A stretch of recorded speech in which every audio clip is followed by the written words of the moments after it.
going on, everyone? Welcome back to another edition of Pistons Daily, where you can find daily content covering all things Detroit Pistons, Monday through Friday. As always, I am your host. My name is Kyle Garrison. I'm over on Twitter at Kyle Garrison2, where I talk all things Detroit sports. So head over there, give me comments, questions, concerns, episode ideas. I'd love to hear from all you guys.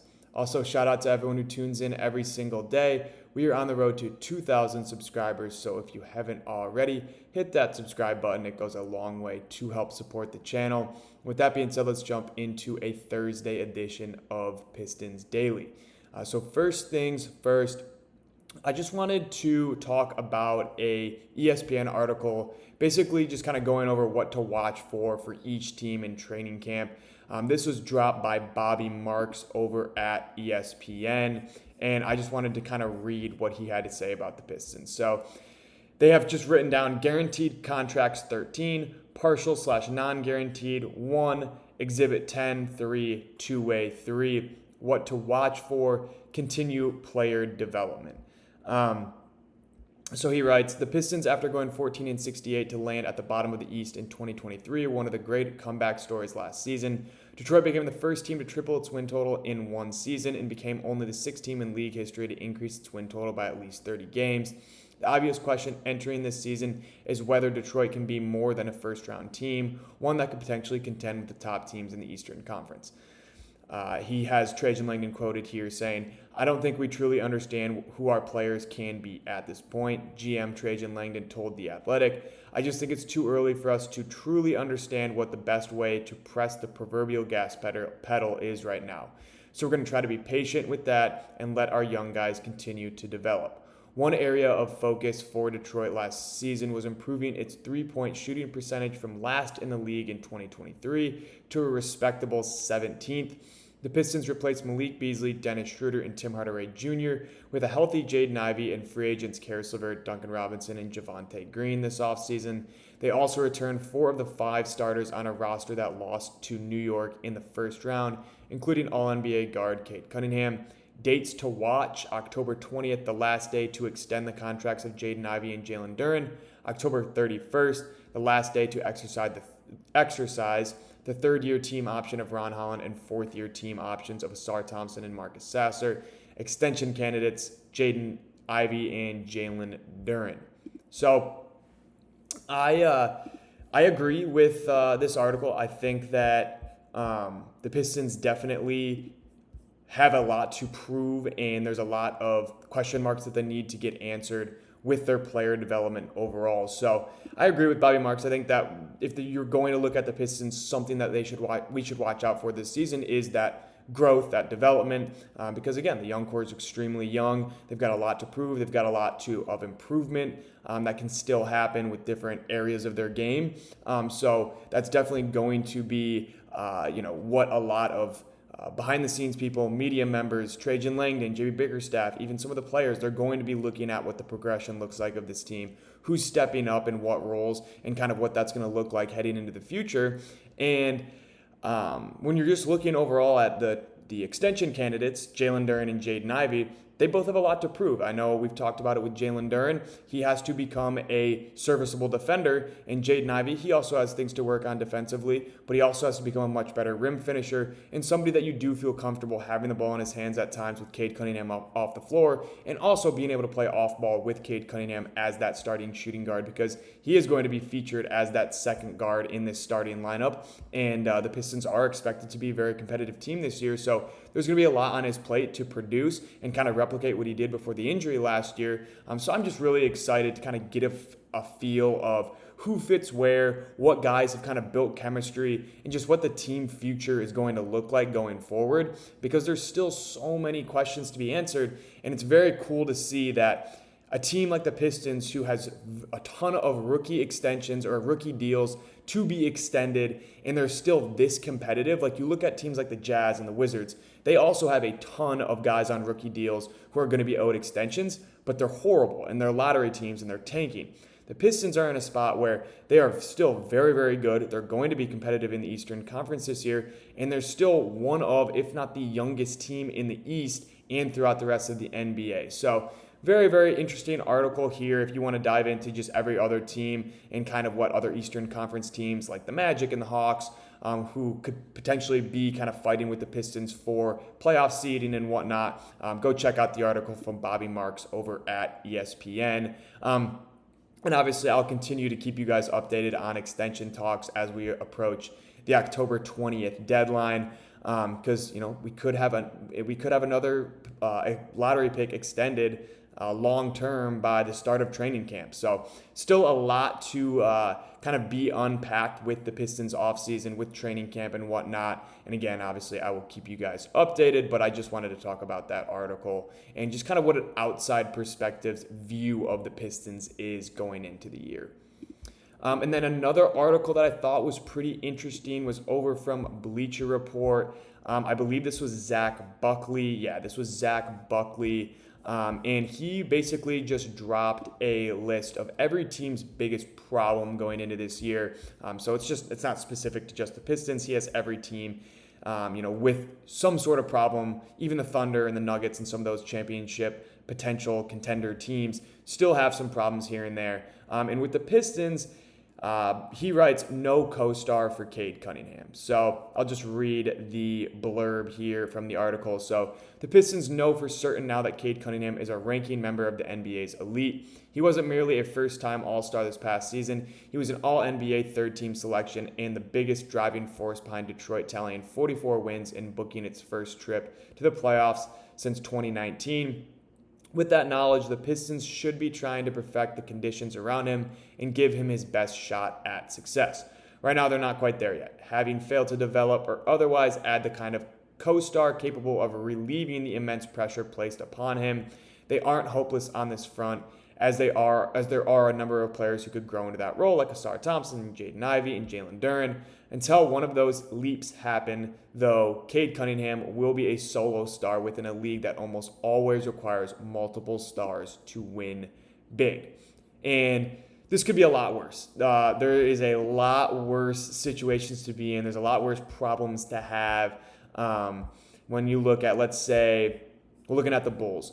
No clear centerpiece. That is what the problem is for their team. And the Pistons don't have that. They have their centerpiece. So the fact that the problem with this team is no co-star, it doesn't hold that much weight. And again, yes, a lot of the best teams in the league have a secondary star and another guy that can kind of alleviate that pressure off of their main guy. But the Pistons still have the potential to have that guy on their roster right now. There is still a very real world where they don't have to go out and get a guy like Lauri Markkanen or get a very, very solid second option next to Cade Cunningham and shell out draft capital. There's a real shot that that person is on the team right now. And I just think that there's so much potential for a guy like Jaden Ivey or Asar Thompson or like the article mentioned, Jalen Duren. Even Ron Holland, I think, has a very high ceiling. He just doesn't get talked about as much because the Pistons have such a deep young core. So I really do think that we're going to see a potential Jaden Ivey leap in kind of growing into that secondary scoring option. And again, he's going to be looked at as a guy who can play off ball, and kind of it'll depend on what he's able to do on ball as a secondary ball handler, as somebody who can finish at the rim effectively. If he can continue to shoot efficiently from three-point range like he did before injury, then we're going to be looking at a guy who is a very serviceable second option for a team that is pushing for championship contention. So I would like to see, obviously, some different areas of Jaden Ivey's game grow if he is going to kind of step into that role. And again, I mentioned the efficiency at the rim has to improve. There's a lot of times where he's way out of control, and if he can just figure out a way to slow down a little bit, and that will come with time, and that'll come with age as well, and just reps in the NBA because it's such a fast league, and it's very hard to be the guy in college and then come and be the guy in the NBA. And I think Jaden Ivey's still kind of working through that, but he has the potential to be a 20-plus point per game scorer as soon as this year. So still, obviously, that is the biggest question mark is, whether or not this team has a secondary guy. But again, Jaden Ivey could be that. Even Asar Thompson has the potential to be a very good offensive player. Obviously, parts of his game, around the perimeter are going to have to vastly improve. But when you just look at his ability to handle the ball, you look at his facilitating, you look at his downhill attacking, his rim running, there's a ton of different areas in his offensive game that he's still very, very good at. But just because he is a very poor three-point shooter, I think that just gets amplified because, again, in this day and age in the NBA, three-point shooting is kind of where a lot of guys make their money. But for a guy like Ausar Thompson, there's so many other areas of the game offensively he can impact this team. So again, he's a guy that could kind of step into that role. Ron Holland, again, like I mentioned, he can be a great offensive player. I still think that he is going to be a great offensive player in this league. And again, he doesn't have to be a 26 point per game scorer to be considered, a very solid second option or a third option or even a fourth option. But 14 to 13 to 12 points a game on solid efficiency, and he does what he's told, and he fits the role that he's supposed to play well. And those are just things that kind of come out of luxury in this league, because a lot of these guys, these young athletic wings, they want to be the guy and they want to kind of come in and make a huge impact offensively, when in reality, it's better to kind of take a back seat, learn from some of the guys above you, and it'll start to come as time goes on. So again, I just don't think that there's a huge need for the Pistons to panic and go out and make a huge trade like for a Lauri Markkanen, again, like I mentioned. But I do see a world where the Pistons kind of find their guy this year or next year within the young core, and they kind of move forward like that. But let me know your thoughts on the Zach Buckley article, and if you think the Pistons' lack of a co-star next to Cade is their biggest problem entering 2025. And then another topic I wanted to quick touch on is I just wanted to highlight the work of Fred Vinson. And I haven't talked about Fred Vinson really all off season, and that is my apologies. But as an assistant coach and somebody who just specializes as a shooting coach, this year is going to be a very big year for just his job. I mean, not for his job security, but his position is going to need to step up because, again, you lost Malik Beasley and Tim Hardaway Jr. You lost most of your floor spacing in those two guys. And the Pistons front office was okay with doing that because I think they expect some of their young pieces to round out their perimeter shooting and at least become serviceable shooters from long range. And the two players I'm mostly talking about are Ron Holland and Ausar Thompson. And there's been some videos circulating of both of them working with Fred. And I know it's just shoot around, but you can really see that he's helped them simplify both of their jump shots. And there is times where last year, both Ausar and Ron Holland were very shy to take three-pointers. And I think a lot of that had to do just they didn't have the confidence. But I think Fred Vinson is instilling that confidence. We saw in Summer League that Ron Holland was much improved. He took out that hitch in his jumper. Everything was a lot smoother. It was a quicker release. He got it off over defenders, which he wasn't able to do in his rookie year. And so there's a lot to like when you're just looking at that. And I think Ron Holland's just ceiling as a three-point shooter is a lot higher than Ausar Thompson. But when you're watching these videos, you can really see that Ausar Thompson, there's a lot more arc on his shot than there was in the past. He's much looser, and he's just not as tight with his shoulders and his arms like he was before.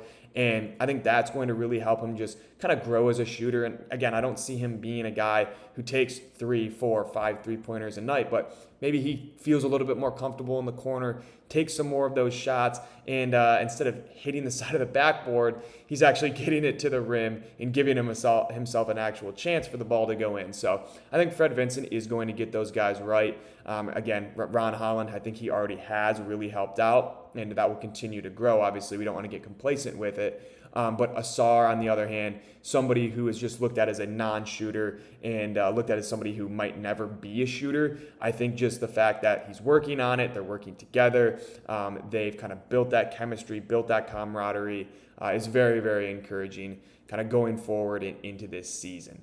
So overall, just shout out Fred Vinson. He's done a great job, and I really am excited to see how he's able to affect this Pistons team this year. Again, because they do need to have some more solidified three-point shooting around Cade Cunningham and around Jaden Ivey and some of these elite playmakers that the Pistons have. But moving on, last topic before we wrap up the show, as always, expectation of the day. And I wanted to talk about the vets here. So I just expect now, with last year, you brought in Tim Hardaway Jr., Malik Beasley, Dennis Schroeder, Tobias Harris, and they were all great for you. Obviously, Dennis Schroeder was at the trade deadline, but the three that I mentioned prior were all offseason signings. They came in, had a massive impact, really helped this team get to where they were at 44 wins and into the playoffs. And I expect that to be the case once again this year. I expect Karis LeVert, Duncan Robinson to come in, have a big impact. I expect Tobias Harris to, again, be a big veteran presence in the locker room and also be a big part of this team on the court as well. So Trajan Langdon talked about adding around the margins, and like he did 2 summers ago, kind of following a similar blueprint, allowing the young core to grow. And that's what they did this offseason. So now the expectation is that these guys come in and they're very, very serviceable. So I don't really expect these new vets to come over and take over the team and be 20-plus point per game scorers, or even really 15-plus point per game scorers. I expect them to play their role. I expect them to provide a spark off of the bench. I expect Karis LeVert to play good defense, be a guy that you can rely on to take over some of that ball handling, be efficient around the rim. Duncan Robinson, a guy who is going to be very, very solid in the dribble handoff and the pick and roll. He's going to help Jalen Duren's game. He's going to be a good volume shooter when you need some floor spacing. So I just have the expectation now that these guys are going to come in and they're going to produce. And again, I don't think that Karis and Duncan will come in and be bad by any means. The reason that I'm saying that this is an expectation is just because last year, that's what we have become accustomed to, is bringing in new guys, new veteran pieces, and allowing them to mesh with the young core. So I really do think that both of these guys are going to be able to fill in for Malik Beasley, Tim Hardaway Jr., and Dennis Schroeder. Again, I don't know if it's going to be at the rate or at the clip that Malik Beasley was at, but I do think that Karis is going to provide a little bit more three-point shooting threat than Dennis Schroeder, and I think Duncan Robinson still has a very, very high ceiling when it comes to his three-point shot, and he can be somebody that really plays a big impact for this team and at times wins them games. So, but let me know in the comments what your outlook is on the Pistons' current veteran core and just what you expect to see their roles look like this year. But that's all I've got for you guys today on a Thursday edition of Pistons Daily. As always, like, subscribe, comment, turn on post notifications, and follow me on Twitter at Kyle Garrison 2. Once again, thank you all so much for tuning in every single day. With that being said, that is going to do it here for episode 71 of Pistons Daily, and I will catch you all next time.